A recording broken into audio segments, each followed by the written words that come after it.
Estoy seguro de que has oído hablar de la organización benéfica Ronald McDonald House. Proporcionan viviendas para las familias de los niños enfermos cuando están en el hospital. Parece bastante inocente, ¿no? Bueno, hay otra cara de esta organización. Hay otro tipo de casa de Ronald McDonald, una que mucha gente no conoce. Hay una en la mayoría de las grandes ciudades. No vas a encontrarla si la buscas. No tiene una dirección. No tiene un letrero sobre la puerta. Incluso no tienen ventanas. No, la única manera de encontrarla es que seas llevado a ella. Así es como yo la encontré. Nunca he conocido a mis verdaderos padres. He estado dentro y fuera de las familias de acogida de grupo aquí en Detroit desde que era un niño. Tengo 15 años ahora, y yo soy lo que ellos denominan como un chico malo. Siempre causando problemas, siempre siendo expulsado y colocado con otro bonachón desprevenido que piensa que me puede ayudar. Yo siempre demostrando que está equivocado.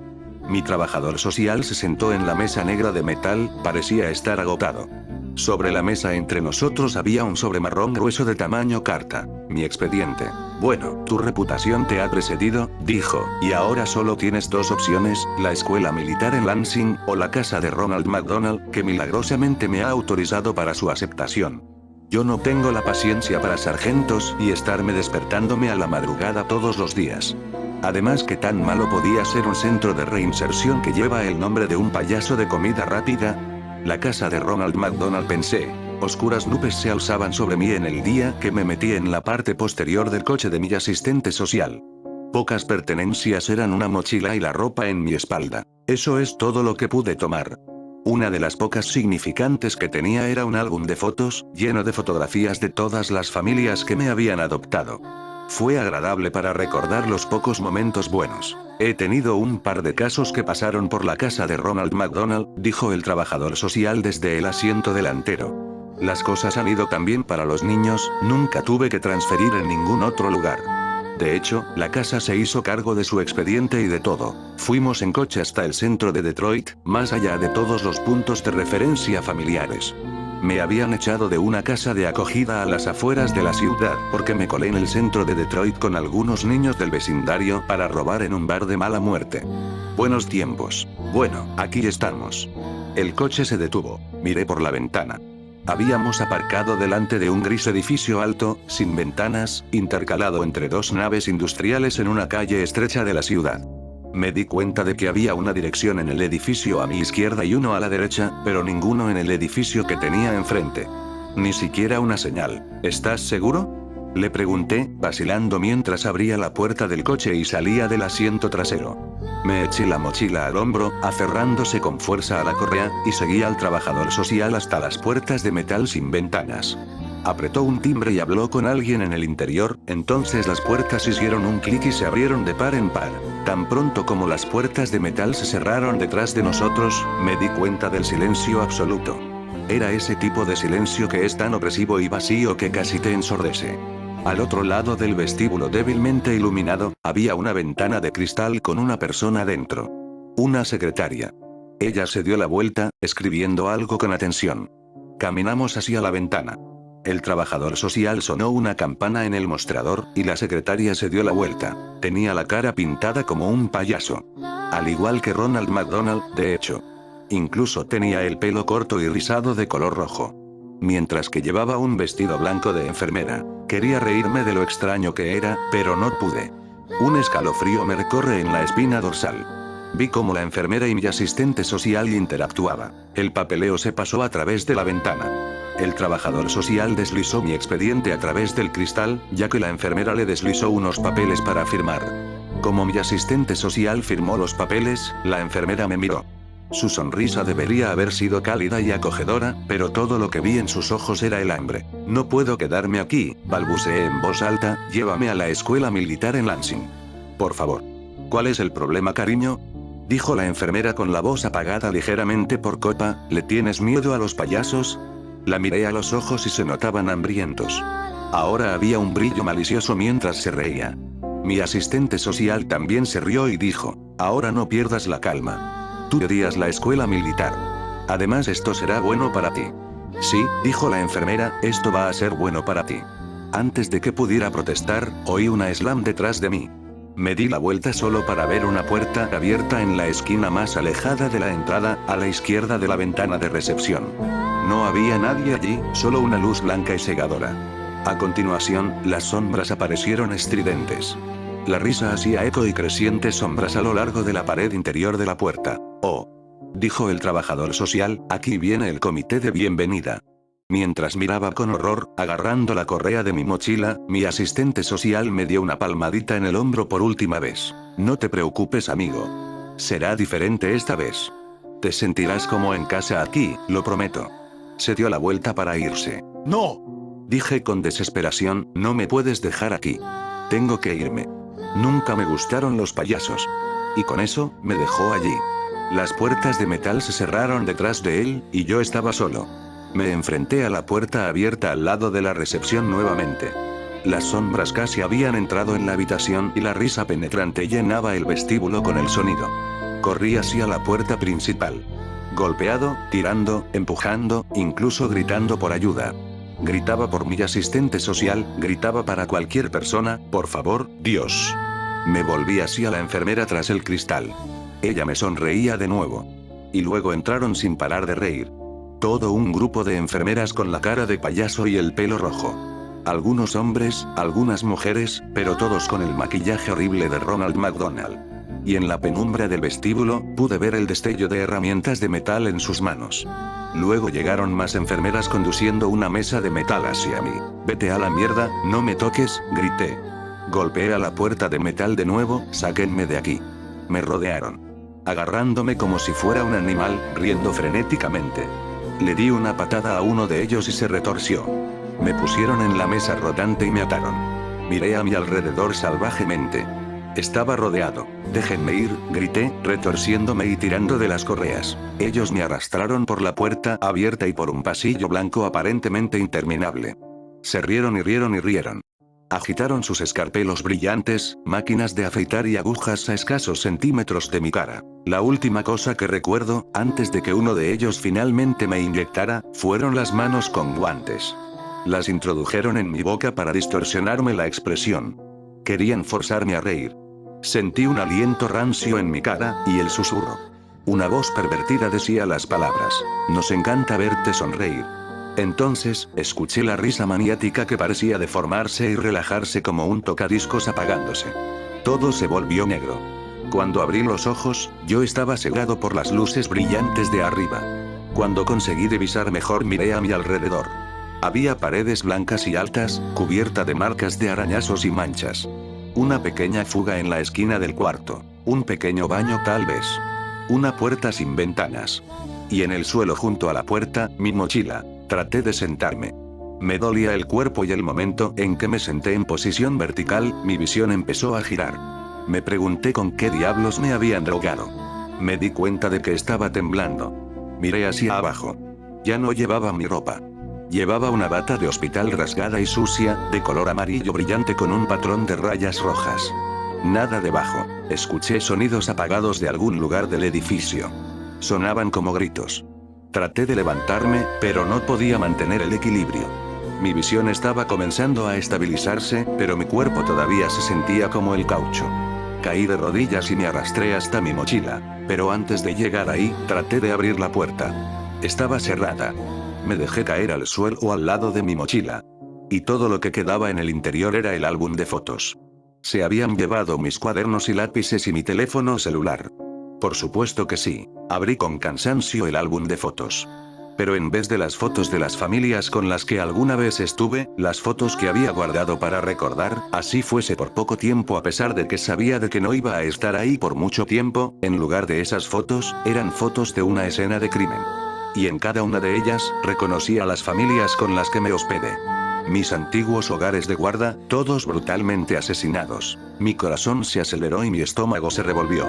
Empecé a pasar las páginas más rápido. Cada página, una foto, una nueva familia, una nueva carnicería. Reconocí la cara y la parte interior de sus hogares. Había vivido con toda esta gente.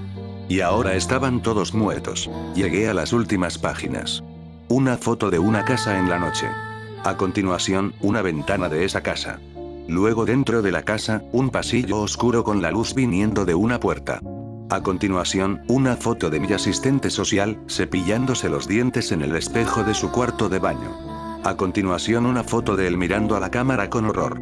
A continuación, una foto del trabajador social, desnudo, cubierto con su propia sangre. Estaba muerto. Llegué a la última página. Había algo escrito en el interior del plástico en 3 palabras. Usted nunca existió. Sentí bilis en el estómago. Tiré el libro al suelo y me arrastré hacia el agujero cercano, y vomité. Ellos tenían razón. Si todas las familias que me acogieron estaban muertas, era como si nunca hubiesen existido. Oí gritos débiles a la distancia. Sabía que tenía que salir. Me limpié el vómito de mi cara con mi bata de hospital y me arrastré de nuevo hacia mi mochila. Esperemos que no hayan tomado mi arma secreta. Abrí la cremallera del bolsillo delantero y metí la mano en el fondo, mis dedos rasgaron el tejido. Y en efecto, allí estaban, atrás de las costuras de la bolsa, era casi indetectable. Los pins que usé para abrir cerraduras. Te lo dije, soy un chico malo. Me apoyé en la puerta y escuché. Podía oír pasos que se acercaban. Pero tan pronto como habían venido, se desvanecieron en la otra dirección. Yo sabía que tenía que trabajar rápido. Así que sacudí el mango con una mano y cogí la cerradura con la otra mano. Fue demasiado simple. Sujetando el picaporte. Poco a poco me puse de pie. Al fin pude mantener el equilibrio. Tiré lentamente la puerta para acabar de abrirla y sin previo aviso en la rendija o en la abertura o como quieran llamarla. A solo centímetros se hallaba una enfermera payaso de espaldas. Mi corazón casi se detuvo. Pero afortunadamente no se giró. Siguió su camino sin darse cuenta de que yo estaba ahí. Asomé la cabeza por la puerta. Pasillos blancos aparentemente interminable en ambas direcciones era lo único que podía ver. Los gritos distantes eran más fuertes ahora, viniendo de todas partes. Tomando una respiración profunda, salí al pasillo y cerré la puerta detrás de mí. Decidí ir a la derecha. Iba pasando por las puertas y cada una era idéntica a la otra, escuchaba gritos y sollozos tras cada una de ellas. Me detuve por un momento en una puerta. Y escuché el llanto de un niño dentro. Yo sacudía la manija para ver si podía liberarlo, pero era inútil, estaba cerrada. Seguí en movimiento, mirando detrás de mí cada pocos segundos para asegurarme de que no hubiesen enfermeras en el pasillo. Luego llegué a un conjunto de puertas dobles. Y me detuve por un momento. La palabra zona de juegos estaba escrito letras finas a través de la anchura de las 2 puertas. Oí muchos gritos viniendo de allí. Y la risa, la estridente risa de las enfermeras. Me estremecí. Tenía miedo de averiguar qué tipo de tortura estaba sucediendo dentro de esa zona. Y yo bien sabía que tenía que seguir adelante. Entonces vi una puerta más adelante con un símbolo de la escalera. Me dirigí a ella. Cuando abrí la puerta, miré detrás de mí y vi a 2 enfermeras de payasos que salían de la sala de juegos. Sus trajes blancos estaban cubiertos con restos de sangre. Y rápidamente me encerré en el hueco de la escalera, esperando que no me hubiesen visto. Las escaleras estaban en penumbra, con paredes de cemento y verjas oxidadas. Miré hacia atrás en la puerta que acababa de cerrar. Y vi que tenía el número 5 marcado en rojo. Así que supuse que debería estar en el 5º piso. Así que decidí que si quería salir tenía que llegar al piso 1 o tal vez más allá. Cada paso que daba provocaba un eco enorme cuando comenzaba a bajar las escaleras. Y ya no podía oír los gritos. Solo un zumbido bajo y profundo como las pipas en las paredes. Fue un respiro. Finalmente llegué a la puerta número 1. La escalera parecía descender unos cuantos pisos más bajos, pero preferí permanecer allí, y poco a poco me asomé por la puerta. Y vi solo pasillos blancos, no había enfermeras que pasaran por ahí. Hasta ahora, todo bien. Entré por el pasillo, y me di cuenta de que no podía oír a nadie gritando en este pasillo. Solo el zumbido de las bombillas de luz del techo. Llegué al final del pasillo y se encontraba otro conjunto de puertas dobles. Esta vez con una gran cruz roja en el medio. Pegué la oreja a la puerta. Y todo lo que oí fue un proceso lento de engranajes y pulso rítmico, como el de una máquina en funcionamiento. Y débilmente un sonido pitido como se escuchaba en la habitación de un hospital. Sabía que no debía abrir la puerta, sabía que no era la salida, sabía que tenía que seguir buscando. Pero simplemente tenía que verlo. Así que giré la manija. Y esta no estaba cerrada con llave. Miré el interior.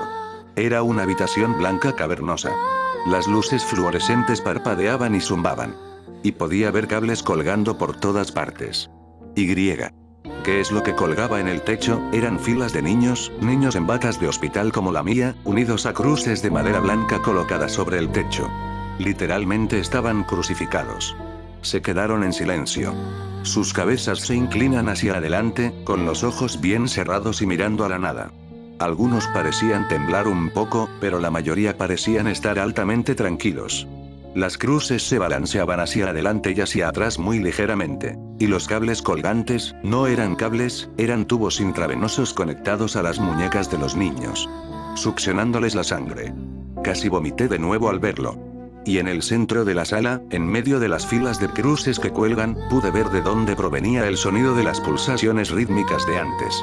Provenía de un cilindro de acero, que parecía ser donde se almacenaba la sangre. Abrí la boca para gritar. Para gritar de ira. Pero todo lo que pude decir fue, ¿qué demonios? Fue entonces cuando las alarmas comenzaron a sonar fuerte, sonaban como las sirenas del infierno. Y a estas alturas era posible que me encontrara allí. Así que cerré la puerta y miré frenéticamente el pasillo para ver si alguien se acercaba. No hay signos aún. Corrí por las escaleras. Y tan pronto como entré en el hueco, oí las carcajadas viniendo de arriba. Haciéndose eco y reverberando en toda la escalera. Están muy cerca, bajé las escaleras lo más rápido que pude.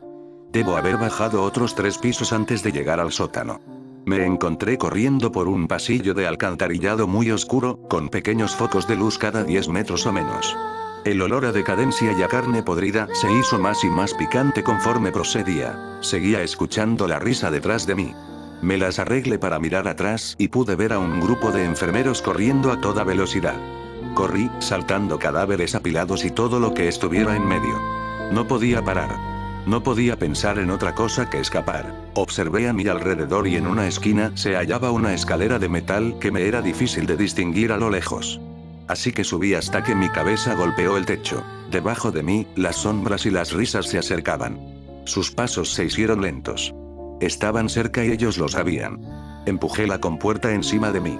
Los payasos estaban debajo de mí, riendo y agitando sus escalpelos. Algo me cortó la pierna.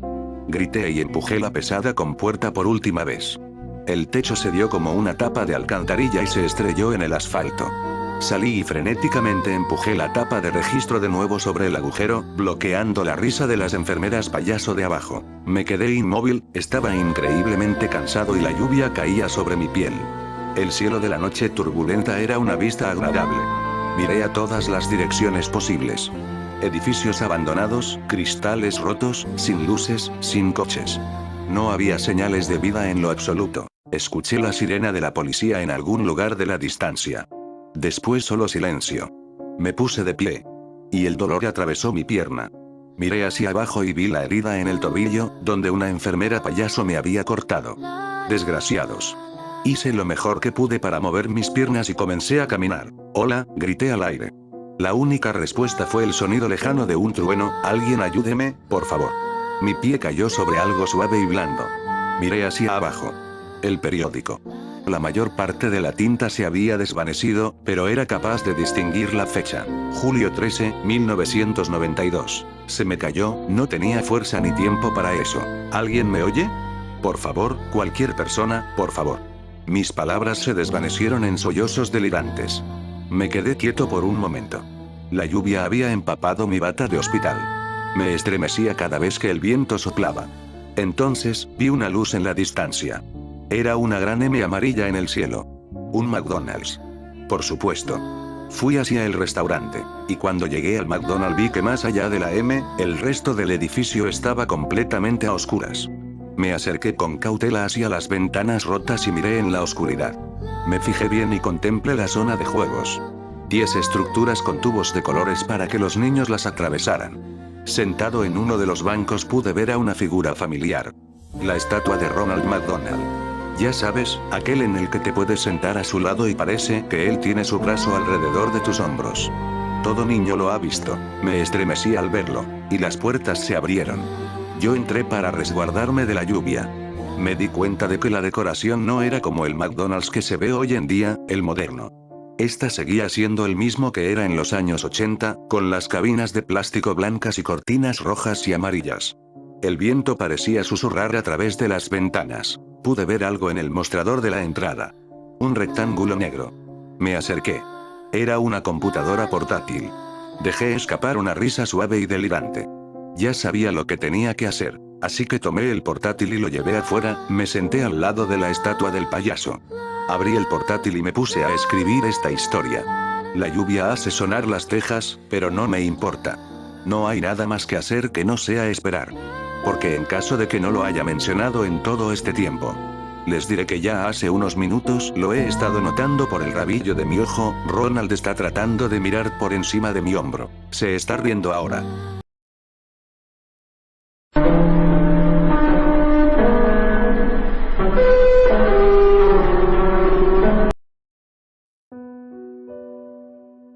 Hace apenas unos minutos yacías recostada en tu cama cuando un ruido te sacó de tus dulces sueños. Alguien había entrado en tu hogar. Un extraño o extraños estaban en el mismo lugar que tú. Tus padres no estaban. Habían salido como todos los sábados por la noche a sus visitas sociales y siempre regresaban a la misma hora, a las 3:30 am. Los números rojos de tu reloj despertador parpadeaban en una hora fija, 12 am. Ahora estabas ahí, en un rincón de tu armario, temblando de miedo, abrazando tus rodillas, esperando que quienes quiera que fuesen los extraños se fueran sin encontrarte. Oías claramente las voces. Ellos susurraban entre sí. Buscaban algo que claramente no estaba en la planta baja. Las pisadas resonaban en los escalones de madera.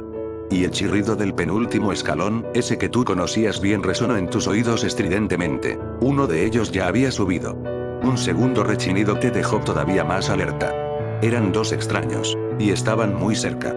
Adivinaste que irían primero a la alcoba de tus padres. Te encogiste aún más y un pequeño sollozo escapó de tu garganta. Ahora no, te decías con desesperación, ahora quédate en silencio, te ordenabas a ti misma mientras mordías tu mano y las lágrimas la humedecían. Clic y el pomo dorado de la puerta de tu habitación comenzó a girar. Te encogiste aún más, abrazando con fuerza a tus rodillas, hundiendo el rostro en ellas tratando de escapar de la situación, aun cuando era imposible. ¿Qué pretendían esos tipos? ¿Por qué estaban ahí? ¿Querían hacerte daño? ¿Por qué a ti? Los latidos de tu corazón resonaban en tu cabeza, un calor quemante en el pecho comenzó a extenderse desde tu estómago. Era muy doloroso, pero lo soportaste para no gritar, el aliento te faltaba y la boca se te secó. Apretando la mandíbula sentiste una punzada muy aguda. Mientras te repetías a ti misma una y otra vez, ahora quédate en silencio. La negrura envolvió tu conciencia mientras un último suspiro salió de tus pulmones. El funeral fue 2 días después. Tus padres te encontraron en tu armario en cuclillas y totalmente rígida. La autopsia reveló que sufriste un infarto por terror extremo. Esa noche tus padres habían regresado a la misma hora, había fallado el suministro de energía, pero tu padre logró resolverlo. Subieron a verte mientras susurraban entre ellos para no despertarte, pero ya habías muerto. Tu deseo se cumplió. Ahora siempre te quedarás en silencio.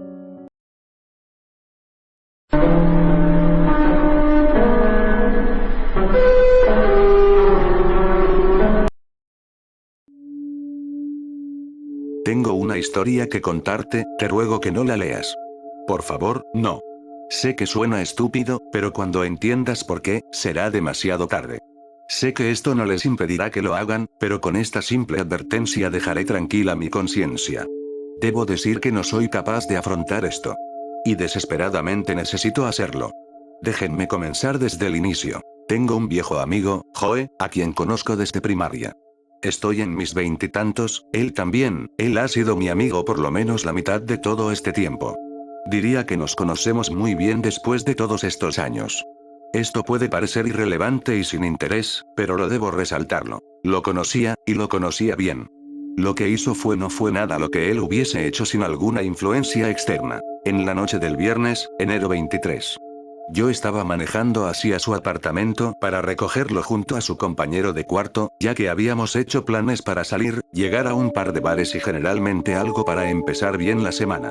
Cuando llegué, habían autos de policía y ambulancias fuera del complejo de apartamentos. Por supuesto que yo estaba curioso, ya que, como mucha gente, raras veces veo cosas así.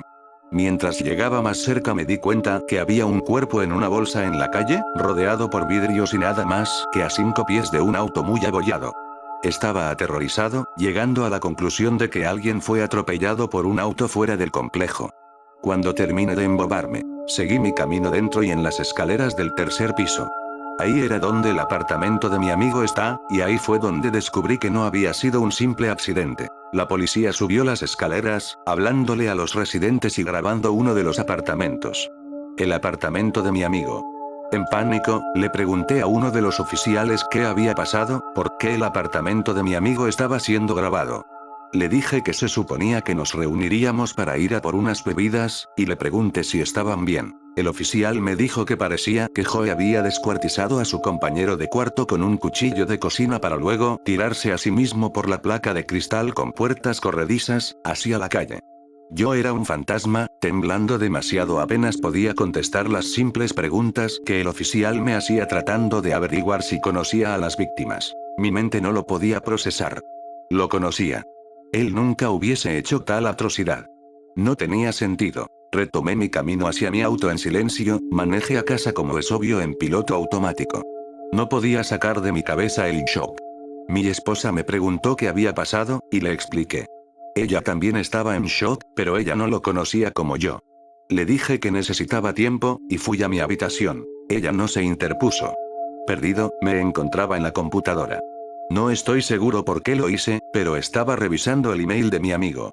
Sabía las contraseñas que usualmente él usaba, así que era difícilmente un problema para encontrar el correcto. Pensé que tal vez tenía amigos en línea que necesitaba contarles, o quizá encontraría una ventana que me dijese qué causó lo ocurrido. No sé. Si hubiese sabido lo que ahora sé, nunca lo hubiese hecho. Miraba su bandeja de entrada, buscando nombres familiares. Joe, yo, y varios amigos estábamos en contacto, e instantáneamente reconocí varios de esos nombres en los últimos días. Pero el email abierto más recientemente era uno que parecía spam con un archivo adjunto, sin alguna otra información. La curiosidad me ganó, y lo abrí. El archivo era una imagen con el nombre de una serie de números al azar. Era simplemente un hombre, aparentemente a simple vista. Pero mientras más lo miraba, se hacía más perturbante. El hombre solo estaba ahí con una sonrisa, siniestra e inquietante, con ojos distraídos y enfocados a la misma vez. Esa terrible sonrisa, parecía que se ampliaba mientras más la veía, y por minutos yo estaba obsesionado por ese horrible rostro, ojos ardiendo a la misma intensidad como yo los veía. Finalmente rasgué mi mirada a otro lado para encontrar alguna otra cosa en el email, una simple palabra. Una palabra que no puedo repetir. Aún no. Necesito contar mi historia. No podía mirarla otra vez. Tuve que cerrarla. Ese rostro seguía viéndome. Lo juro, podía seguir sintiendo su sonrisa. Mientras salía de su correo y sacaba esa horrible cosa de mi cabeza, me di cuenta de la hora en que fue recibida, enero 23, 5:35 p.m. Se suponía que nos encontraríamos a las 6. Él vio esto en menos de media hora antes que muera. Durante los siguientes días intenté sacarlo de mi mente. Asistí al funeral de mi amigo. Intenté seguir con mi vida, pero seguía sintiéndolo difícil. Cada vez que cerraba mis ojos sentía que alguien me miraba. En la noche, empecé a tener pesadillas inquietantes. No podía recordar mucho de ellas cuando desperté, pero todas tenían algunos elementos en común. Ese horrible hombre sonriendo, sangre, violencia, muerte. No podía dormir bien. Estaba luchando en el trabajo. Seguía sintiendo que estaba en el borde. Necesitaba saber qué estaba pasando. Era difícil saber realmente dónde comenzar a buscar, todo lo que tenía para seguir era esa imagen y la simple palabra que la acompañaba. Grinning Man es difícilmente una búsqueda descriptiva. Aún Ted Grinning Man o Cursed Grinning Man no era mejor. Todavía, hice lo que pude con mis limitadas opciones. De hecho, encontré una referencia hacia ello, o por lo menos lo creía, en una página dedicada a conspiraciones y cosas paranormales y otras cosas que normalmente tomaría como si fuese una estupidez. Todavía, esto no era normal, y yo estaba dispuesto a abrir mi mente para cualquier explicación, desde que esto parece desafiar lo convencional. Lo que descubrí sobre este Grinning Man fue que era una imagen que parecía circular por las pizarras de imágenes y foros algunos años antes. El artículo decía que la imagen era inofensiva, sino un poco horripilante, cosa que estoy en total desacuerdo con un poco, pero parecía que algo acerca de ella, cuando estaba junto a una palabra que era desconocida, podía activar extremos combates de psicosis, irritabilidad, pesadillas y alucinaciones. Parecía absolutamente estúpido, un simple texto y píxeles causando daños, y aún estaba sentado ahí, dándome cuenta que estaba experimentando las mismas pesadillas. Irritabilidad y alucinaciones. Y Joe obviamente experimentó psicosis, evidenciado por su súbito asesinato-suicidio. Estaba aturdido. Pensé que tenía que ser una broma, un tipo de bizarro engaño, pero sabía que habían más cosas relacionadas que solo eso. Yo sabía que estaba sintiendo, yo conocía a mi amigo. Esa imagen, y esa palabra tenía que ser la palabra. Lo que activaba todo. Oh Dios, esto iba a pasarme a mí también. ¿También mataré a mi esposa y luego matarme? Comencé a entrar en pánico, pero mi mente racional pudo ganar. Si solo era paranoia, alucinaciones, eso no podía herirme, ¿verdad? Ellos solo tenían poder si yo se los daba. Decidí acabar con esto, sacarlo de mi mente, racionalizarlo cada vez que lo sentía. Eso sería el fin de todo. Mientras mi cerebro racional me ayudaba durante el día, no me podía proteger de noche. Mis sueños seguían degradándose, terminaban despertándome en medio de la noche, sudor frío y corazón golpeteando. Empecé a tomar pastillas para dormir, aunque me negué a decírselo a mi esposa. Después de todo, no quería que ella se preocupase, aunque sé que ella me diría que algo malo me pasaba. Las pastillas no hicieron nada, de hecho parecía que hacían mis sueños más gráficos. Podía recordar todo cuando despertaba. Cada horrible, sangriento detalle. Ese sonriente, inhumano rostro. Descubrí que empecé a caminar dormido. La primera noche desperté rizado en la tina del baño. Luego en la cocina, 3 días después, en la entrada, con un cuchillo en mi mano y los sangrientos restos de nuestro perro entre mis pies. Ni siquiera puedo recordar las cosas que pasaron después de eso. Sé que limpié mi perro, lo escondí en una bolsa de basura, dije que había escapado en la noche y se perdió. Estaba aterrorizado. No tenía idea de qué hacer. Intenté automedicarme en gran medida. Guardé todos los cuchillos de la casa. Mi esposa sabía que había algo terriblemente mal, pero me rehusé a decir algo. Ni siquiera sé si podría a la vez recordar a mi amigo. La página web. Sabía que se estaba poniendo peor. Las cosas que más recuerdo acerca de los sueños, aparte de ese horrible hombre sonriendo, son las emociones. Sentía como si cada muerte que pasaba en el sueño fuese real. Como si lo hiciera con mis propias manos, destripando a mis amigos, mi familia, personas desconocidas, en contra de mi voluntad. Como si cada muerte, cada visión de terror que él me enseñara, no solo era una visión de mi propio trabajo. Cada horrible muerte en el sueño lo hacía sonreír más. Él quería que yo me quebrara. Él quería que me convierta en lo que exactamente me mostraba. Él quería que me convierta en él. Por lo tanto he venido aquí a decírtelo porque estoy desesperado. Necesito ayuda, como puedes ver no puedo soportar el pensamiento de dañar a mi esposa, la mujer que amo más en este mundo. Aún no sé si es inevitable.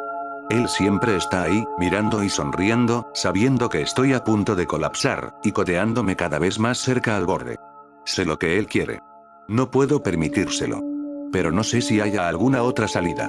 Así que estoy aquí para llegar a tú, en esperanzas de que él me pueda dejar solo. Quizás si tú, Thor, a quien no le importa nada, a quien advertí antes, pueda darle lo que él quiere, él me dejará. Lo tengo que intentar. No sé qué más hacer.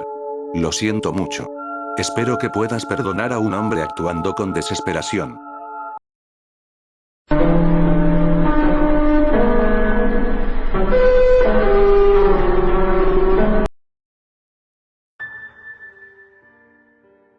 Soy de los que piensa que las cosas no pasan hasta que te pasan. Cuando yo tenía 13 o 14 años de edad pertenecía a un grupo católico de jóvenes.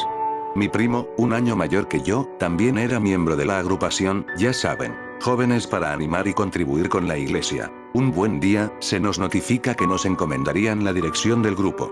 Eso por supuesto significaba mayor responsabilidad y mayor sacrificio. Estábamos felices porque era algo que siempre queríamos hacer. Comprenderán ustedes que por nuestra educación cristiana, jamás pensamos que nos pudiese ocurrir un hecho tan desconcertante y oscuro como el que pretendo narrarles. Mi primo y yo cursábamos para ese entonces el 7º grado, y vivíamos juntos, en la casa de mis padres.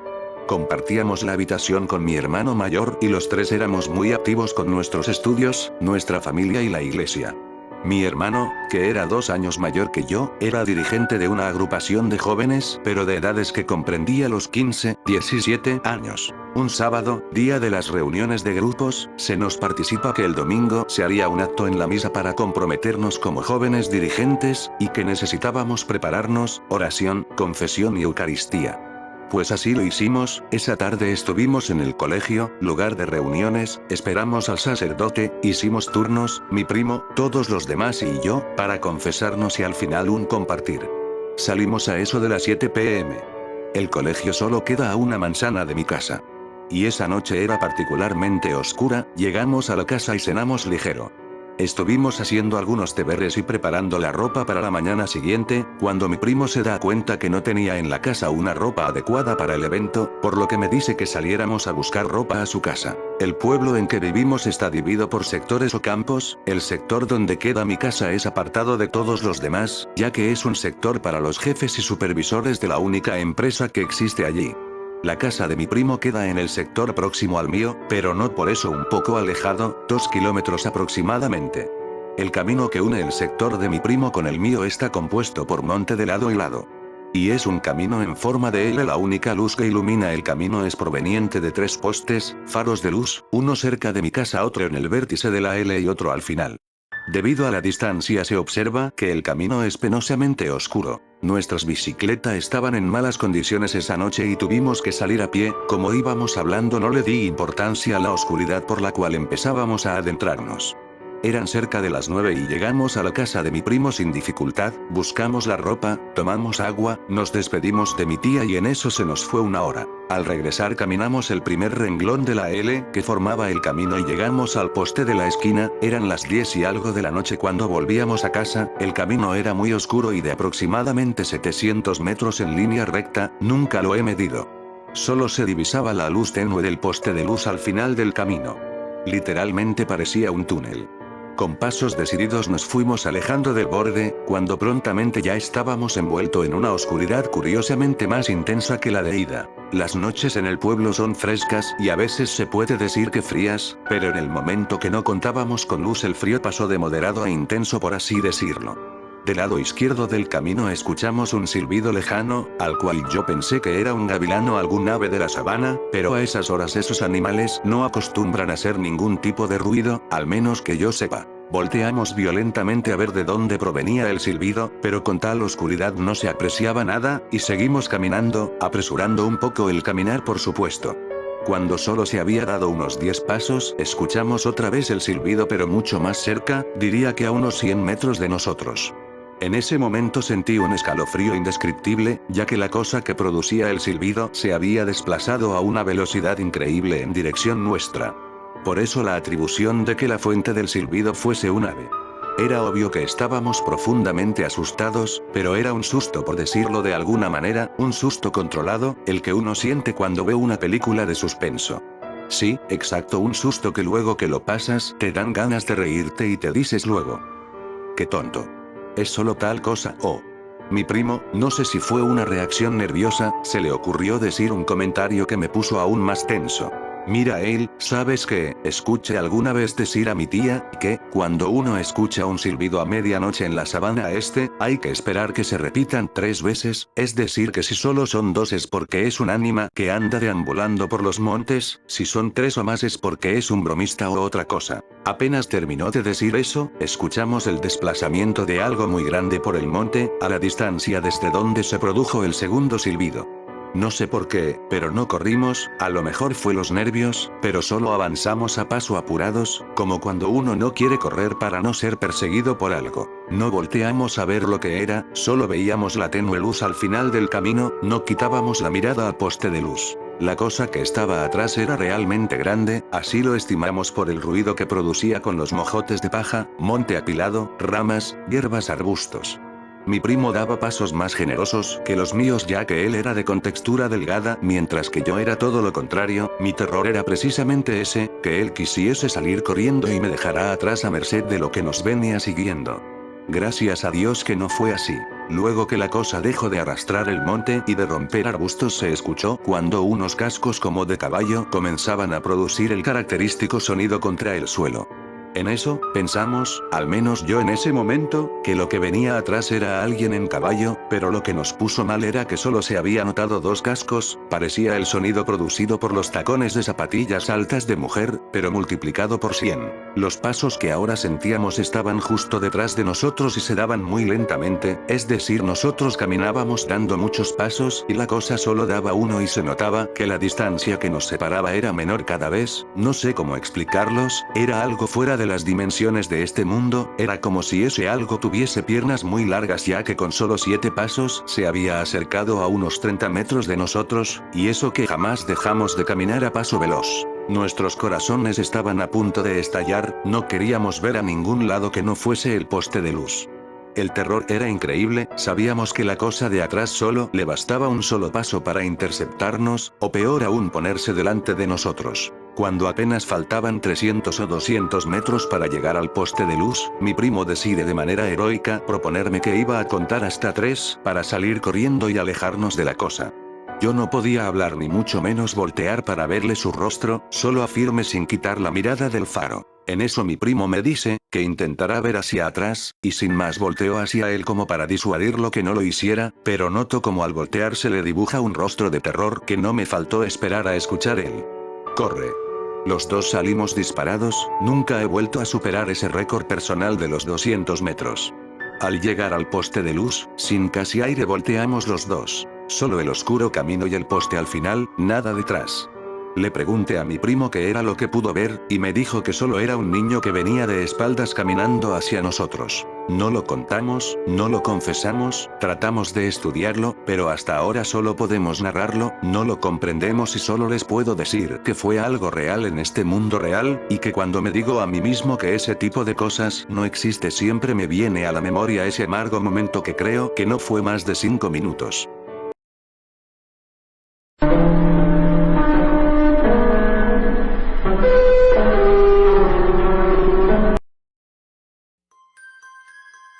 En un día de escuela, un chico llamado Tom estaba sentado en clases mientras hacía su tarea de matemáticas.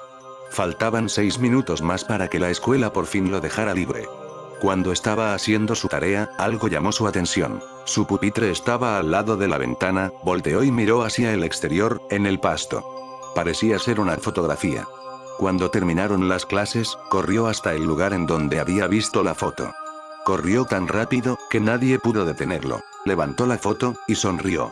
Tenía la imagen de la chica más hermosa que había visto en su vida.